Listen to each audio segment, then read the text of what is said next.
Introducing first, from New York City, New York, weighing 295 pounds, Gentleman Jerry Valiant. My little itty-bitty bruiser buddies.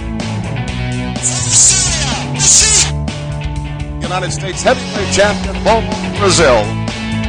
The world's heavyweight champion from the AWA, Nick Bockwinkel. The Midwest supporting, bruiser loving, positivity spreading, world's most dangerous podcast. Join former pro wrestler and promoter Dave Dynasty as he supports and promotes Midwest pro wrestling. Keep on growing with the Midwest Express. This is the Dave Dynasty Show.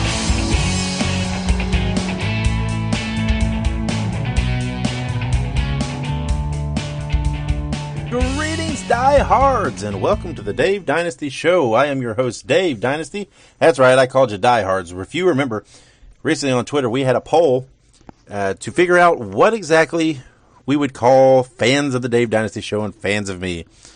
And the term diehards won, and that is not your typical spelling of diehards, but D-Y dash hards. There you go. So you're diehards. If you're listening to the show, if you're a fan of the show, you are a diehard. I like it. So greetings, diehards. Welcome to another episode of the Dave Dynasty Show. This is a very special episode. This is one of our historical looks back, and we are going to look back at Gentleman Jerry Valiant, a very underappreciated talent in the history of professional wrestling. And I can't wait to dive into this. We've got Stephen Verrier, author of the Gene Kiniski biography, on to talk about Gentleman Jerry Valiant's time in Vancouver. And then we have John Lawson in to talk about some of the rest of Jerry's career, and particularly his time in Indianapolis. So great stuff. Now, Gentleman Jerry Valiant was a guy I watched when I was a kid on TV. And I didn't know at the time, when I was a kid, how many characters and roles he'd played in his career. He was kind of he played so many roles. He was like a character actor of professional wrestling. And it was really cool, really great. He was a great talent, very underappreciated. But the thing that, in retrospect now, when you look back on his career and you talk to people that knew him, the thing that stands out most about him is not really the wrestling career, but it is John Hill, the man, and how great a father he was, how great a husband he was. He was married to his wife Carolyn for over 40 years. After he stepped away from the ring, he did landscaping and worked some other things. He was a mall Santa Claus. After that, loved doing that for children and families. And was just a remarkable man. He was very, very much capable of keeping the wrestling and the character separate of the man and the family. And it was great. It's I love hearing that in wrestling, because a lot of times guys succumb to the vices and of being on the road and being in this lifestyle, but not John Hill, not Jerry Valiant. I never seemed to do that, and that is remarkable and a wonderful, wonderful thing to hear. And as I said, we've got Stephen Verrier on to talk about early in John Hill's career in the 70s when he wrestled in Canada. Stephen, of course, authored the fantastic biography on Gene Kiniski. If you do not have that book, go get it. You have to. It's a must-read. It is a wonderful, wonderful book. I cannot put it over enough. But again, here is Steve. He is going to talk about John Hill's time in Canada, particularly in Vancouver. Well, I think it's great, Dave, that you're devoting this show to looking back at the career of Jerry Valiant, Guy Mitchell, a man of many other names, many other characters, and I think one of the underappreciated wrestlers of his era. A bit about me for people who don't know anything about me. My name is Stephen Verrier. I've written a couple of books on professional wrestling in the Pacific Northwest. One is a biography of Gene Kiniski. The other is titled Professional Wrestling in the Pacific Northwest, A History 1883 to the Present. And I just want to speak a bit from the perspective of somebody who saw John Hill, Guy Mitchell perform in Vancouver in the 1970s. He arrived in Vancouver in 1973 under a mask as Mr. X. Now, John Hill had worked under a mask before. The story, as I understood it, was that he didn't want fans to recognize him as a heel, so when he was asked to play a heel, he would put on a mask. He did well from the beginning in Vancouver. Fans took to him quickly as a solid wrestler, a main eventer. Early on, he formed a strong tag team with Buck Ramstead. They won the Canadian Tag Team title. Mr. X formed championship-level tag teams with a couple of other partners in 1974. One was Gene Kiniski. Now, Kiniski and Guy Mitchell, John Hill, had some history. They had wrestled, prior to their meeting in Vancouver, in St. Louis, in Detroit, in Toronto. And I think that Guy Mitchell, John Hill, was one of those wrestlers that, Kiniski appreciated. He was proficient in the ring. He didn't mind mixing it up. And, I think he was the sort of guy Kiniski respected. They didn't hold the tag team title for long, but also in 1974, Mr. X formed a championship team with The Brute. And The Brute was played by Mike Davis, who was better known in many territories later in his career as Bugsy McGraw. The Brute is probably the wrestler most associated in the minds of many Canadians with Vancouver wrestling when it was really at its peak in the early to mid 70s. He was a popular heel. Fans loved him, and fans still remember him. In any case, Mr. X and the Brute were a strong team, and I think fans didn't hesitate, again, to accept Mr. X at that main event level. They appreciated his work. They may not have liked his character, though he wasn't a dastardly heel. He was just a guy who wanted to get the job done, and teamed with other heels and maybe broke a rule or two. But, he was somebody I think fans respected and took to as a main eventer. In April of 1974, Mr. X won the Pacific Coast Heavyweight title in the Vancouver, British Columbia promotion. He beat George Gordienko, who was a great grappler of his day, for that title. And Mr. X defended the belt against Kiniski, against Don Leo Jonathan, who's another all-time great for sure in the Pacific Northwest. Mr. X also defended against the likes of Dutch Savage, who was another great from the Northwest, John Tolis, who was a very popular wrestler also in Vancouver for a number of years. Also in 1974, Mr. X challenged Jack Briscoe in Vancouver for the NWA title, and he was just going great. I mean, fans accepted him as a main eventer. I never had the opportunity to see John Hill wrestle in Australia during his world title run as, of all things, the Destroyer. Not to be confused with Dick Byers' Destroyer character. But, as far as I'm concerned, I think he proved that he could rise to the main event level, hold his own, bring some fans into the arena, tell stories, and without a doubt, Vancouver fans accepted him as one of the top wrestlers of that era in the promotion. But interestingly, as good as Mr. X was, John Hill was more successful in British Columbia as a babyface than as a heel. Mr. X lost his mask in October of 1974 in a title match to Gene Kiniski. And again, those two had history in a number of markets and territories. Even without the belt, Mitchell challenged Briscoe again as a babyface this time for the NWA World Heavyweight title. And then in January of 1975, Mitchell regained his title, his Pacific Coast title, from Kiniski. And also in 75, he held the tag titles in BC. I mean, he was doing great, but I had no idea at that time that while he was, doing so well in Vancouver, entertaining fans, being accepted as a main event babyface, he was also off in other territories. I mean, he started playing Jerry Valiant in some places. He was working as the Stomper. He was in and out of Vancouver, but he played different characters in different promotions, and that, I think, is one of his strengths. I mean, he was the ultimate... Well, I wouldn't call him a utility guy. I mean, in a sense, yes, because he could play any role he was asked to play, but he had the potential to be a main eventer, as he showed, without a doubt, to people in Vancouver. In 76, he was gone from the West Coast, but he was back in Vancouver in 77, 78. Again, wrestling in other territories under other names. But in 77, 78, he held the major titles again in Vancouver. And, he still had it.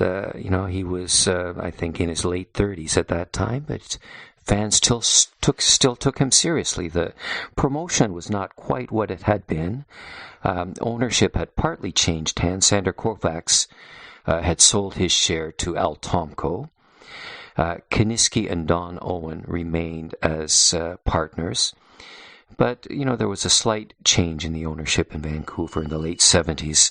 And, the promotion was not as popular as it had been, but still, Guy Mitchell was a main eventer to the fans there. And, I just want to say that, again, I think he's one of those underappreciated guys, not to Vancouver fans. They had a chance to see what he was, what he could have been in other promotions, but my goodness, he was such a solid guy.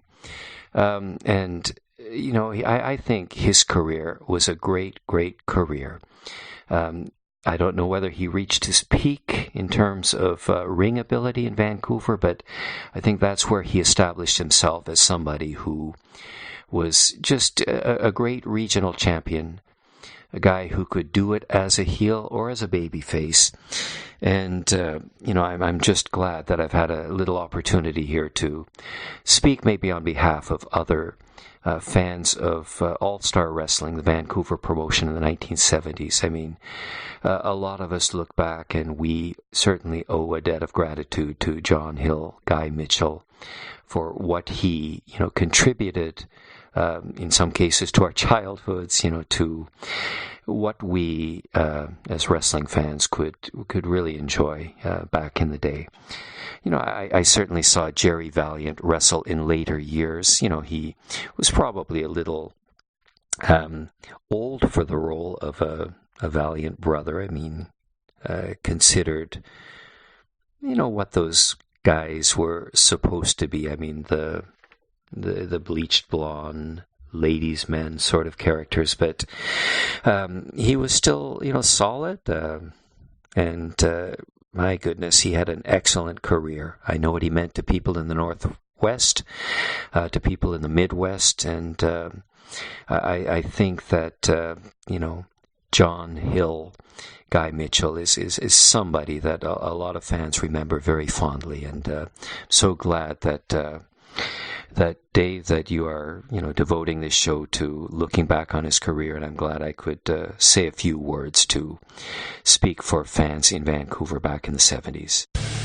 Hey, make sure you visit DaveDynasty.com. That is your central hub for everything within the world of the Dave Dynasty Show. From there, you can find links to follow us on all of our social media accounts. We are on Facebook, Twitter, Instagram, and of course YouTube, which you will want to subscribe to our YouTube channel. We have lots of classic wrestling, every episode of the podcast, and other exclusive features there. While you're at DaveDynasty.com, check out the links to help financially support the show. That is how we keep this free every week. You can go to PROWRESTLINGTEES.com/The Dave Dynasty and buy a shirt to help us out.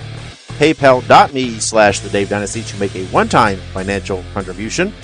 Patreon.com/The Dave Dynasty to make ongoing monthly contributions. Or you can click our affiliate links for Amazon.com and HighSpots.com. No additional charge to you, but it helps us out. Thank you for your support, and check out DaveDynasty.com to complete your experience with the Dave Dynasty Show. All right, and this is Dave Dynasty back here on the Dave Dynasty Show. And now we're going to bring you some classic audio or Jerry Valiant, before we kick it to John Lawson to talk about John Hill's time in Indianapolis. And first up, we have two clips from the time period of 1979 when Jerry Valiant was in New York. And what happened is Johnny and Jimmy Valiant went to New York for WWF, and were going to be featured very prominently. Jimmy Valiant came down with hepatitis and got sick. So Vince McMahon, Sr., looked to Johnny and told him, look, you need a third Valiant brother. I trust you to find somebody, make it happen. And Johnny looked back to his friend from Indianapolis, Guy Mitchell, John Hill, and said, hey, we need you here. And they brought him to New York, and they called him Gentleman Jerry Valiant. And he was the third Valiant brother. He fit the look. He had the blonde hair. He had the build, everything else, and it worked very well. And Johnny and Jerry won the WWF tag titles. They were managed by Captain Lou Albano. And here is some audio first from shortly after winning the tag titles. This is mostly Captain Lou talking. And shortly after that clip, we will have an interview with Jerry Valiant and Vincent K. McMahon talking about one of their upcoming tag title defenses. Did I tell you? Did I say I had a dream?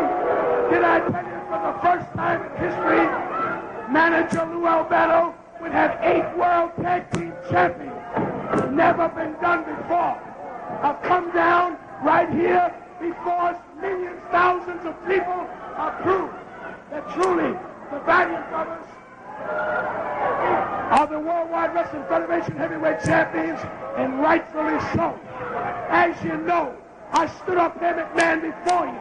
I predicted, I hoped, I dreamed, I said it would be, and then finally, I proved myself. Ladies and gentlemen, just a minute, please. Just a minute. When I came out here some months ago, and I stated that the Valiant brothers were the finest tag team that I have managed to date, you looked at me and you said, all right, let's hear it from the Valiant brothers themselves. Oh, you feel proud? You feel proud of yourself? Well, I'll tell you what, Mr. Vince McMahon. Whenever you go home, they ask you, did you win or did you lose? Tonight, when I go home with my brothers, we're going to say we won. That's the bottom line, is do you win, did you lose? That's not the bottom line. What was my bottom line is you win. That's the bottom line. But you win the match. You know something? The question is, did you win or did you lose? They don't ask you, how did you win? They ask you, did you win? And I say right now, the Valiant brothers won. We are winners, baby. We're taking that goal home. We're taking it home. Larry Zbyszko and Tony Garea, you can cry, you can complain, you can picket, you can do this, do that, or that, and this, but you lost. And the Valiant brothers won. It's that simple, Mr. Man. It's not just a matter of weeks. Go ahead. Larry Zbyszko. Shoulder block by Jerry Valiant in the groin. Unintentional, intentional, it doesn't matter at this moment. And then from there, we saw. Shout. I want to twist. I want to holler. I want to scream. I want to yell and shout. I want to shout. I want to yell. I want to holler. Studio 54, maybe the voice. All right, we've had enough of that.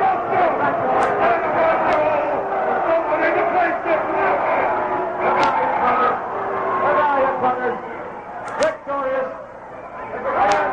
Put water out here. Thank you for your time. Please, thank you very much for your time. Lou Albano, the Valiant brothers, incredible. So scheduled to compete will be, regardless of what happens later on here this week on television, the Valiant brothers. And the Valiant brothers will be meeting perhaps the tag team champions at that time, or perhaps they'll still have the title in any event. It will be a tag team championship match on this date in Baltimore, with the Valiant brothers meeting Tito Santana and Ivan Putski, regardless, again, of what happens later on this week. Our guest is Jerry Valiant. Mr. Valiant? Mr. McMahon, you keep standing here saying regardless of this, regardless that. I want to tell you people in Baltimore, you are looking at the Valiant brother, one of the Valiant brothers, My brother John will be there alongside with me, and we are going to show you people in Baltimore who is the champion, who will be the champion, regardless what you may say. You keep saying maybe this, maybe that. Well, I want to assure you people out there, you are looking at one half of the World Tag Team Champion, and I am going to remain the World Tag Team Champion one half. Anything else you'd like to ask me? There's no more may-I's or maybes. We are. So an emphatic response from gentleman Jerry Valiant. All right, now we have two other clips we're going to play for you. The first is from 1980, when John is known again as Guy Mitchell. He is he's in Memphis, not back in, but he is in Memphis, and he's managed by Jimmy Hart. And that is the first clip, is of Guy Mitchell and Jimmy Hart, Memphis, Tennessee, off television. Second clip is from 1983, Indianapolis, and that's where we're going to next. And we're really going to sink our teeth in here on the show. But this is Jerry Valiant with Abdullah the Great. They were tag team champions at that time, and there's an interview there with them. What is this? You got a match right here with Guy Mitchell. Yeah, you know, that's really great. Look at this man's arm. Look at this.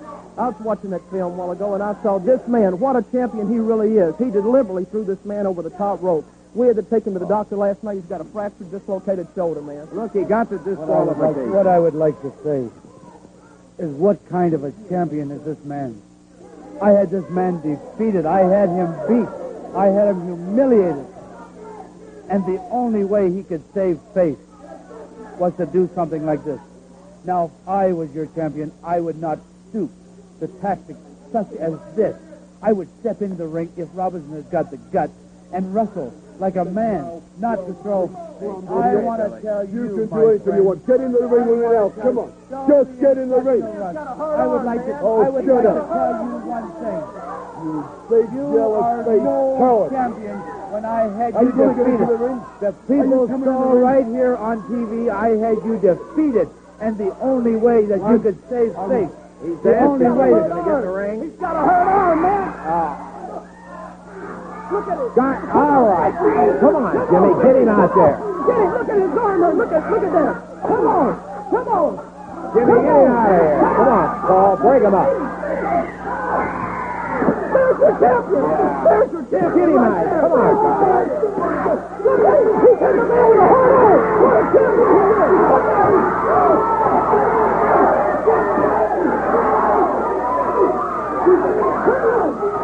Watch the monitor.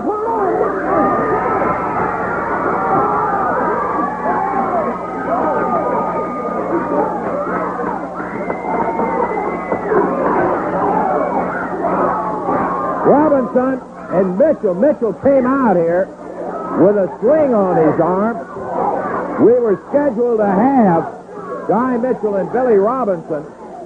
And Mitchell comes out here with a sling on his arm, obviously not very much wrong with an arm when a guy could do that. He jumped Billy Robinson, choked him with a sling, slammed him into a ring post, body slammed him on the floor out here, and Guy Mitchell proceeded to make a liar out of himself about that arm. Obviously, Eddie, nothing wrong with a man's arm that would do something like that. Now, ladies and gentlemen, here we have one of the toughest wrestlers in America, gentleman Jerry Valiant. And also, we have the co-holder of the tag team title, the great Abdullah. You know, Maneker, you talk about Spike Huber. You're worried about him having to leave town. Well, I want to say one thing, Spike Huber. Pack your bag. You're leaving. You know, nobody wants you there. The people are really tired of looking at you, standing there each week saying what you're going to do. I want to tell you one thing to you people out there. The Reverend is going to be here a long time. He is going to step into the ring, and he is going to defeat. And I said defeat Spike Huber. You know, it doesn't matter how he does it. As long as the referee says, the Reverend, you win. And Huber, leave town. And that's what's going to happen. You know, because I am going to go there. I am not wrestling there. But I am going to go there, and I'm going to be in the Reverend's corner. I am going to distract Huber as much as I can. I am going to raise all kinds of it to distract this man. Any way I can see Spike Huber lose, get defeated, I will do it. And then I want to say one thing. This man, Abdul, along with the Sheik, is going to step in against Pat O'Connor and Dick the Bruiser, and they're going to show them what wrestling is all about. They are going to give you, O'Connor and Bruiser, the wrestling lesson of your life. They will do it. That's tonight, ladies and gentlemen. Be there. Are you looking for the newest and hottest in the world of pro wrestling? Then check out the amazing action on PowerSlam.tv, the biggest indie pro wrestling channel in the world. Get over 6,000 hours of the best events from over 150 of your favorite promotions from 20 different countries around the globe. Brands like Progress Wrestling, Evolve Wrestling, Combat Zone, Defy, PCW Ultra, PWX, Over the Top, Shine, and hundreds of others with fresh content added every day for only $5.99 per month. Get your free trial today at powerslam.tv. Just use promo code Dynasty. All right, and we're back again, and now here we go. We got John Lawson up, our Indianapolis WWA correspondent who's been on the show several times. A wealth of knowledge and information. He shot ringside photography in the WWA back in the late 70s into the 80s. He produced the WWA fanzine and ran the Spike Huber fan club. He has so much experience and first-hand knowledge, and it is an honor that he comes on and shares it with us. So here to talk about John Hill, Gentleman Jerry Valiant himself, from his times in the WWA in Indianapolis, here is John Lawson. Guy Hill, Guy Mitchell, Guy Heenan, the Assassin Number 1, the Destroyer, the Stomper, Mr. X, the Masked Strangler, Madman Mitchell, Gentleman Jerry Valiant. 10 ring names, but all the same man, John Hill. From the pages of my wrestling newsletter, Illiana Wrestling Review, and the archives of superfan Jim Boucher, this is John Lawson reporting for the Dave Dynasty Show. On this episode, we take a look at Gentleman Jerry Valiant. Canadian John Hill began appearing in Indianapolis by around 1963. He first appeared using the name Guy Mitchell, a name that was believed to have been assigned to him by a promoter who was naming him after a popular singer of the same name from the early days of rock and roll. Singer Guy Mitchell had the number 1 song for 10 weeks in 1956. It was a song called Singing the Blues. 10 Weeks, by the way, was the record holder for many years back in 1956, a feat that was tied by You Light Up My Life by Debbie Boone in 1977 and by Olivia Newton-John with Physical in 1981, and was later broken by such songs as One Sweet Day by Mariah Carey and Boyz II Men, the Macarena beat that record, and most recently, Dave Dynasty's favorite song, Old Town Road, broke the record as well. Now, Guy Mitchell was essentially a preliminary wrestler at that point. When Bobby Heenan was starting out in the WWA, he and Mitchell were paired up for a very short period of time as a brother tag team act called Bobby and Guy Heenan. That didn't last very long, but soon after, Mitchell went under another name change and made his way to the main events for the very first time in his career. Wearing masks, Guy Mitchell was chosen to team with Joe Tommaso by Dick the Bruiser, with a manager by the name of Captain Willie early on. Willie would depart the WWA, and the Assassins became the first tag team to be managed by Bobby Heenan. The Assassins became the 6th, 8th, and 10th WWA tag team champions. They won their first championship in July of 1965 at an interesting time where we had the title change hands between heel teams with the Von Brauners, followed by the Volkov brothers, followed by the Assassins. Their first reign lasted 5 months when they dropped the title to Wilbur Snyder and Moose Cholak on Christmas night in 1965. The Assassins became the first heel team to regain the belts in March of 1966 with a win in Fort Wayne. Wilbur Snyder and Dick the Bruiser beat the Assassins for the title in June of 1966 in Indianapolis, and the Assassins won the rematch 2 weeks later, become the first 3-time heel tag team champions in our territory. They lost the belts for the final time a month later to Wilbur Snyder and Louis Martinez in July of 1966. Both continued to work to the Indianapolis and Chicago area as Assassin number 1 and 2 in singles and tags, but were moved down the card, and Mitchell also left the States to work for Jim Barnett in Australia. In September of 1966, Mitchell won the IWA World Heavyweight Championship in Australia by defeating Bearcat Wright. In Australia, Mitchell had undergone another name change, with Jim Barnett calling him the Destroyer.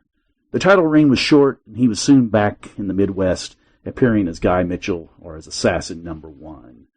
As Guy Mitchell, he'd even appeared throughout many parts of the AWA, as well as a number of the western states that were affiliated with the AWA.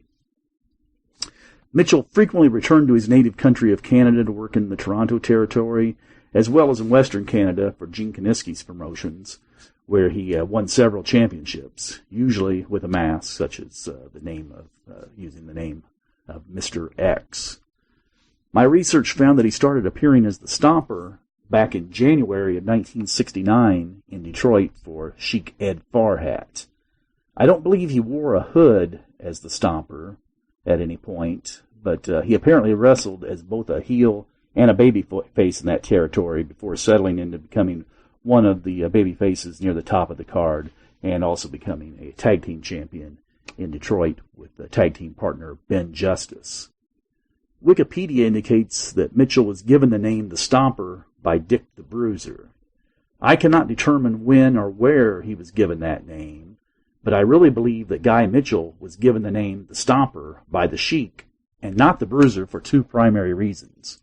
One, Mitchell never wrestled in the WWA as the Stomper, and that might be because we had the Mongolian Stomper in the area for a short period of time in the early 1970s. And the second reason was also the fact that whenever Sheik would wrestle in Indianapolis, in the dressing room area, he would always address Guy Mitchell as Stomper, while Bruiser always referred to him simply as Mitchell. And a third reason would be that Mitchell appeared in the Sheik's territory for many years using the name the Stomper. After working Detroit and in Canada for several years, Mitchell returned to the WWA in December of 1975 for what would be his biggest and most successful run in the Midwest, and perhaps his career. Mitchell came into the area with legendary manager Gentleman Saul Weingroff as his manager, and he was wearing the same mask and red, white, and blue tights that he wore as Mr. X in Canada, but he was given a new ring name, of course. Now he was the Masked Strangler. According to Weingroff on TV interviews, he had to wear the mask or otherwise his opponents would be afraid to wrestle him. I think the pairing of the Strangler with Weingroff initially was a very good pairing to introduce his character to the WWA, as Strangler was a different type of heel than what we had ever seen in the WWA. He would use a lot of scientific moves, at least initially in his matches, but then would resort to breaking the rules when his babyface opponents would start to get the best of him. His first appearance as the Strangler in Indianapolis was December 13th, 1975. And this may sound like overkill, but he made 3 appearances that night. In his first match, he pinned veteran Sailor Art Thomas. Later, on the same show, he pinned Prince Pollins. This match was followed by a scheduled match between Wilbur Snyder and Handsome Johnny Starr in a strange angle, where Snyder put up $1,000 to entice Starr to wrestle him. Starr then gave the check to the Strangler to take his place and exited the ring. Snyder and Strangler then wrestled to a 10-minute draw, and then Snyder, for some strange reason, gave Strangler the $1,000 check, and according to TV commentator Sam Maneker, he gave that to him for accepting the match with him. Strangler was actually listed in the program as having 2 matches on this card that night, the one against Thomas and the one against Pollins, but on TV and the print ads, he was only scheduled to go against Art Thomas. The origin of the name the Masked Strangler is something that I attribute to be given to him by Sam Maneker, our TV commentator at the time in the WWA. And he was also the general manager for Championship Wrestling for Bruiser and Snyder. Sam had been involved with pro wrestling for many, many years and had a keen interest, it seemed, in Ed Strangler Lewis, frequently talking about him when doing commentary for WWA matches in the mid-'70s, even though he had wrestled his final match all the way back in 1948. There was one match in Indianapolis that I recall that Spike Huber won by submission by using, of all moves, a headlock. I believe the opponent was Jose Pantera, but I remember Huber having the headlock on him where he would loosen the hold and then abruptly squeeze tightly over and over again, and had taken him to the mat using that hold, and just continued to apply it over and over again until Pantera eventually submitted. That's the only time I ever saw someone submit to a side headlock, and Maneker put it over on TV as being the same move that Ed Strangler Lewis, as a former World Heavyweight Champion, had used. The Stranglers' next show in Indianapolis was on December 26, 1975. This was another draw with Wilbur Snyder, this time a 15-minute draw, which means it was probably really only about 11 minutes, since Bruiser fudged the timing of matches filmed for TV that were going to be time-limit draws to ensure that he could showcase 4 matches on every card. That same night, he pinned Tom Lynch, and the next month, he got a win over Paul Christie. In February of 1976, he had his first challenge for the WWA title, where he wrestled to a 30-minute draw against the WWA champion, Pepper Gomez. In March of 76, he had another 30-minute draw, this time against Yukon Moose Cholak. And on the same card, he teamed up with Baron von Krupp in a disqualification loss to Bobby Bold Eagle and Cowboy Bob Kelly. And in this match, Strangler was not scheduled, but he substituted for the man that was scheduled to be in that match, one of the Legionnaires, Soldier LeBoeuf. In May of 1976, May 1st to be exact, there was a show at Market Square Arena, and now the Strangler was managed by handsome Johnny Starr, and it was on this night that the Strangler pinned Pepper Gomez and became the WWA Heavyweight Champion. He won the match by placing a foreign object inside his mask and headbutting Gomez. And it was the type of deal where he would insert the foreign object into his mask, do the move with the headbutt, and then quickly remove the object before the referee could catch him with contraband. The object would either be hidden in his tights or given to his manager. And Mitchell was really great at using this gimmick and working the crowd into a frenzy, whether it was on the big shows in Indianapolis or at the small town spot shows as well. Over the next several months, he had defenses against the likes of Dr. Big Bill Miller, Wilbur Snyder, Art Thomas, Pepper Gomez, Paul Christie, and others. In 1976 in Indianapolis, he suffered his first loss. It was a non-title Mexican death match, which was really just a strap match, against Pepper Gomez. In October of 76, Strangler was involved in an angle that turned Ox Baker into a good guy for the first time. In one of the main events in Indianapolis that night, Pepper Gomez wrestled Ox Baker in what was called a wrestler's choice match, where Gomez had to use the sleeper in order to win, while the Ox had to use his famous heart punch in order to get the victory. Manager Johnny Starr had interfered in that match, and when Gomez made his comeback on him, he was also attacked by the Strangler. Starr and Strangler continued to beat on Gomez until Ox had seen enough and tried to call them off. Strangler eventually shoved the Ox down, and when he got back to his feet, which did take a little while, with Ox having the bad knees that he had, Ox tore into Strangler and Starr, much to the delight of the fans. Later on that night in the main event, the Strangler defended against Dick the Bruiser, who was supposed to be seconded by Gomez. Now, Strangler was disqualified in this match when Strangler and Starr were double-teaming the Bruiser, and guess who made the save? None other than Ox Baker coming to the save of Dick the Bruiser. And that was how the transformation of Ox Baker the heel became Ox Baker the face. In late October 1976, in a $2,000 versus mask challenge, Strangler pinned Gomez to retain the title. On the same night, he also won an 18-man battle royal for a $4,000 cash prize. So I guess Strangler took home $4,000, or actually $6,000 in wrestling money, plus whatever his regular pay would have been that night. Unusual to have the World Heavyweight Champion win a battle royal instead of setting up a new challenger, was my thought at the time, especially when he tossed out Paul Christie to win, which was a bit of a surprise since Christie was not getting much of a push in Indianapolis at this point, but he was getting pushed in the other WWA cities, including Terre Haute, where he was one of the top stars. In one of the most memorable title defenses to me, the Strangler defended his title in Terre Haute one night against Prince Pollens. When that card was announced with this match as the semi-main event, I remember being underwhelmed as a 13-year-old, thinking that Pollens had lost more matches than he won and had not been groomed for a title match. I figured, well, it was going to be just a quick, easy win for the Strangler, but instead they put on a great match that probably lasted at least a half an hour. Back then, shows in cities like Terre Haute and pretty much everywhere except for Indy and Chicago were 4-match cards.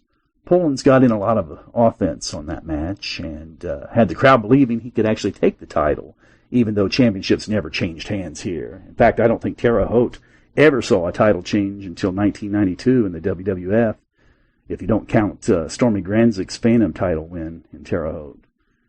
In one really memorable spot in the Strangler-Pollens match, Strangler was choking Prince Pollens on the middle rope, and there was an elderly lady that was seated in the front row that was just having a fit over the tactics that the Strangler was using. And she took off her shoe and tried to hand it to Prince Pollens to use on the Strangler. But right before she was able to reach out to Pollens, Strangler grabbed it from her hands, stepped to the middle of the ring, broke the shoe in half, and tossed it back out at her. And this old lady then began cussing him at the top of her lungs. Now, of course, the Strangler did go on to win that match, but it was one of the more memorable matches that we had during that time in Terre Haute. In late 1976, the Strangler put the title on the line against Bruiser with Ox Baker as the special referee. As is commonplace when a special ref was used, the heel was disqualified, setting up a future match against that special ref. And that match took place right after Christmas in 1976, with the Strangler beating the Ox by disqualification. The rematch in January had a loser leaves town stipulation, and the Strangler pinned the Ox and sent him packing from the territory. In February of 1977, Strangler beat Bobo Brazil by countout, but he also appeared by interfering in the true main event that night, which was the Bruiser against the Sheik in a cage match. After Bruiser had his arm raised in victory, Strangler climbed over the top of the cage and attacked Bruiser, and this set up the main event for the next month. On March 6, 1977, the reign of the Strangler came to an end. Each man put up $3,000 in wrestling money, with the mask and the title also on the line. For this match, Bruiser also wore a mask as a means to counteract the Strangler, using his mask to his advantage. Strangler was able to unmask Bruiser during the match, but Bruiser went on to pin the Strangler to win the championship, and then he unmasked him. After being unmasked, Strangler didn't try to cover his face, but basically ran to the dressing room. I don't recall them announcing his real name or his real wrestling name of Guy Mitchell that night, or even on TV in the weeks that followed. But on the next Terre Haute show that took place right after this match, Sam Maneker did address the crowd during intermission, saying that many fans had come up to him and asked him about the identity of the Strangler. Sam said that he was a man by the name of Mitchell, and that was all that was ever said about the Strangler, until the gimmick was later revived a little bit later on with Bobby Van first taking over the name, and later with Bruiser's own son Carl Afflis using the Strangler gimmick. Guy Mitchell returned to the WWA in the summer of 1978 with, of course, a new gimmick and a new wrestling name. This time he no longer had a first name. He was simply Madman Mitchell. While wrestling as the Assassin and as the Strangler, he always wore long tights. But when he came back as Madman Mitchell, he was heavier and now wore a singlet for his wrestling gear. Madman Mitchell was quickly pushed to the top, but I really think this was the only, perhaps weak, gimmick of Mitchell's career. I say that because he didn't look like a madman, he didn't talk like a madman, or even really wrestle like one. He did a lot more punching and kicking instead of the chain wrestling that he exhibited as the Strangler, but for this gimmick, it just didn't seem to fit or really truly click. He adopted the gimmick, even refusing to pose for photos, but I remember that I would always gauge the success of both faces and heels with how well their pictures sold. I sold photos at the arenas as well as by mail order, and there just simply wasn't much demand for the Madman Mitchell photos. As Madman Mitchell, he was involved in the match that turned Paul Christie into a heel. It was a tag team match with Christie and Huber wrestling Mitchell and Kangaroo Bulldog Don Kent, as he was billed that night because Bruiser could not let go of the Kangaroo gimmick for him, since he had been in main events in Indianapolis with that gimmick just a few years earlier. As Madman Mitchell, he was now managed by Major Duke George, who managed the likes of Jimmy and Johnny Valiant, Ox Baker, and at this point also Paul Christie. Madman Mitchell beat Moose Cholak in a Texas Death Match, and then had a title shot against the current WWA champ at that time, Dick the Bruiser, in early December. And that was a match that Mitchell won by disqualification. In a non-title Texas Death Match rematch at Christmas time in Indianapolis, Mitchell got the victory over Bruiser, and it seemed like they were really overusing the Texas Death Match gimmick. I have a feeling that maybe Bruiser must not have had all of his notes on his calendar as to how frequently he was using that one, because normally they would mix it up between having gimmick matches and not repeat the same one that quickly. In January 1979, Mitchell had Bobby Heenan in his corner in another title rematch against the Bruiser, and Mitchell was disqualified against Bruiser in this match. I believe it was the next indie show that when I arrived at the arena, I saw Mitchell in the dressing room area with blonde hair instead of his usual dark brown hair. Again, blonde hair, that's something that didn't really fit in with the Madman gimmick. I asked a couple of questions and found out that Mitchell was going to be leaving the territory. He was now going to the WWF, and he was having another name change, this time to Gentleman Jerry Valiant.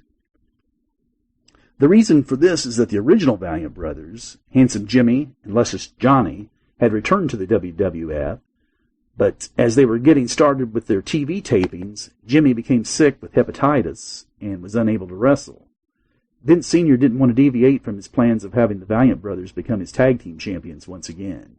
And depending on who you ask, the WWF either asked Johnny Valiant, who he thought should be his tag team partner in the team, or they asked Bruiser for a recommendation.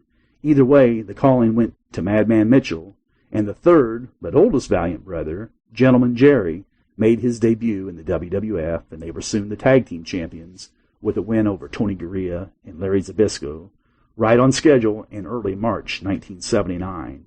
Right after winning the WWF Tag Team title, Mitchell made his final WWA appearance as Madman Mitchell on March 7, 1979, losing to Pepper Gomez. Johnny and Jerry Valiant lost the WWF Tag Team title to Ivan Putski and Tito Santana in the fall of 1979. By this point, Jimmy was wrestling again, and the Valiants had their only matches as a trio in the WWF territory before they departed and each brother went their separate ways.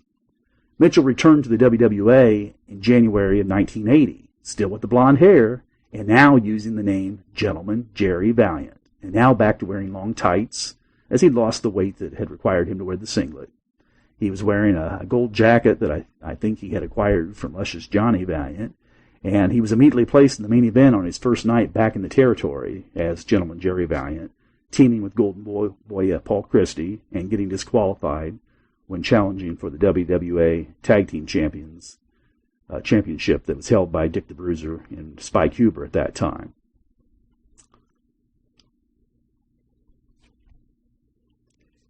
In April of 1980, Gentleman Jerry Valiant teamed with Roger Kirby and beat Bruiser and Huber to capture the Tag Team Championship. There was an interesting match that occurred in June of 1980 with Gentleman Jerry Valiant and Roger Kirby retaining their championship by beating Bobo Brazil and King Kong Brody when Valiant pinned Brody in a match where Brody was sort of a good guy until having a collision with Bobo that resulted with him going back to being a heel. I guess maybe they were just testing the waters since Brody would get cheers in a lot of his matches. Maybe they were going to see if the fans would really take to it, but that was a failed experiment, at least in Bruiser's eyes, and he immediately had Brody back as being a heel. In August of 1980, Valiant and Kirby lost the tag team title to Huber and Snyder. Gentleman Jerry Valiant stuck around for a few more months, but after he and Brody lost a title shot against Snyder and Huber, he again left the territory for a while, and right about this same time, Luscious Johnny Valiant returned. By the end of '80, Jerry Valiant was back to challenge the new WWA heavyweight champion, Bobo Brazil. It's interesting that when Mitchell was Madman Mitchell, he would refuse to have his picture taken in the dressing room area, but once he became a Valiant, he was back to readily posing for pictures. I guess he was trying to be a bully type of heel and refusing to pose as one character, but when he had a flamboyant gimmick, he would pose for pictures. Plus, there was now mild demand for the sale of his picture as Gentleman Jerry Valiant, so I gauge that as being a more successful gimmick for him than the Madman Mitchell gimmick was. He would continue to team with Roger Kirby in other territories like Memphis and Kansas City, and in places like Memphis, he reverted back to being Guy Mitchell since they had Handsome Jimmy Valiant as a fan favorite, and he was still a Valiant in other places. While higher-paying gigs would come along in some territories, Mitchell would come in and out of the WWA area, but Indianapolis was now definitely his home base, and he frequently returned. Always at this point as Jerry Valiant, as the gentleman part was eventually going to be phased out. As Jerry Valiant in June of 1983, he became half of the WWA Tag Team Champions for the fifth and final time, teaming with Abdullah the Great and succeeding Spike Huber and Steve Regal. Valiant and Abdullah lost the belts to Bruiser and Jeff Van Camp in January of 1984. To wrap up our piece on Jerry Valiant, he basically ended his wrestling career in the WWA in the mid-'80s. Once the WWF expansion got into full swing in the mid-'80s, Mitchell began working for them in the ring, sometimes as Jerry Valiant, and sometimes using a non-discriminate masked wrestler name as strictly enhancement talent. He also refereed some WWF house shows in Indiana and ran the ring crew for many of the WWF stops in Indianapolis in the mid to late 1980s. Guy Mitchell passed away at age 68 in 2010 in Indiana. He suffered from Alzheimer's, believed to have been caused by his wrestling career. I first saw him wrestle as a toddler, and I think probably around 1966, and for the better part of the next 20 years after that. I don't really recall him ever taking chair shots to the head in our territory, as it seemed like they were always careful not to put the wrestlers in great jeopardy, but all the bumps of a 25-year career may have been what took their toll on him. And to close my report for this episode, as an addendum to episode 143 of the Dave Dynasty Show, where we discussed Harley Race's appearances in the WWA, I did find another appearance by the all-time great in Indianapolis. Originally, I thought that all of his appearances were confined to 1982, with his final appearance being a WWA title defense against Bruiser before the promotion went on hiatus in July of '82 and had Jerry Jarrett take over the territory for the rest of the year. In preparing for this episode on Jerry Valiant, I came across the results of another show that Race appeared that would have been in April of 1984, where he was disqualified in a match against Stormy Gronzig. I was no longer publishing a newsletter by this time and was not even attending live shows while in college. The WWA at this point had either lost their TV coverage or may have been on an Indianapolis channel that my cable system in Terre Haute did not carry at that time. Channel 4 out of Bloomington, Indianapolis, is most often associated with the WWA and was always carried by the Terre Haute cable system up until just a couple of years ago. But Channel 4 did not continuously carry the WWA show. It should be noted that Granzig would go on to become the WWA champion a few months after his match with Race in Indianapolis. If you are looking for the best books, DVDs, and posters on classic wrestling nostalgia, then you want to visit crowbarpress.com. There are literally dozens of titles there, including biographies of the likes of Bruiser Brody, Ole Anderson, Ivan Koloff, and of course, Dick the Bruiser, as we've spoke about here on the Dave Dynasty Show. You want to visit crowbarpress.com for all of your classic wrestling nostalgia needs. Again, that is crowbarpress.com. All right, and thank you again for joining us for another episode of the Dave Dynasty Show. We love doing these historical dives. It is the meat and potatoes, so to speak, here of the Dave Dynasty Show. It is what we do for all you diehards. We like to share the knowledge and preserve the history of Midwest professional wrestling, and we were glad to do so today, talking about Gentleman Jerry Valiant, a guy who has not get enough recognition, does not get enough attention, a very unheralded talent in the history of professional wrestling. And there's so many of those guys, right? There's so many guys that history has forgotten almost and overlooked, and it is our job here to make sure they are not forgotten and that history does not overlook them any longer. Thank you to Steve Verrier and John Lawson for coming on, sharing their firsthand experience and knowledge to talk about John Hill, a.k.a. Guy Mitchell, a.k.a. Gentleman Jerry Valiant, a.k.a. We're not going to go through all those names again. John Lawson rolled through them all there for us at the beginning of his segment. Well, thank you for listening. However you listen, make sure you share our episodes. Make sure you give us ratings and reviews. And make sure you visit DaveDynasty.com. There's all of our social media links there and our links to Patreon and PayPal where you can help support the show and keep it free. Hey, we got a new shirt out there. Go to ProWrestlingTees.com/TheDaveDynasty. We have a new Bruiser Buddy t-shirt. Are you a Bruiser Buddy? I'm a Bruiser Buddy. I know you're a Bruiser Buddy. If you're listening to this show, you are a fan and a supporter of Dick the Bruiser. So you're definitely a Bruiser Buddy. So go get your Bruiser Buddy shirt now. Go to ProWrestlingTees.com/TheDaveDynasty and you will see it there. These are cool shirts. Get them while you can. I like to rotate shirts around. I don't know how long I'm going to leave it up. I may switch it over to something else. So get it while you can. Again, or if you go to DaveDynasty.com and click merchandise, there's a direct link there to all of our shirts. So make sure you do that. Go get that shirt. It is very, very cool. And hey, you should follow me on social media. But if you don't, there's a very cool thing going on where a guy, Warren Mann, is trying to get funding to do a head sculpt of Dick the Bruiser for action figures. Now, he's not producing action figures. He's just doing the head sculpts. And it is a very, very, very cool thing. So all you have to do, if you want to do this, just go under my wall and you can see where I shared the post to talk about it. And all you got to do is comment on it and Warren he'll get a hold of you. And it's $15. You pledge $15 and he will ship you an unpainted head once he's done 3D printing them. And you can put them on whatever figure you want. It'll fit any WWE Mattel size figure.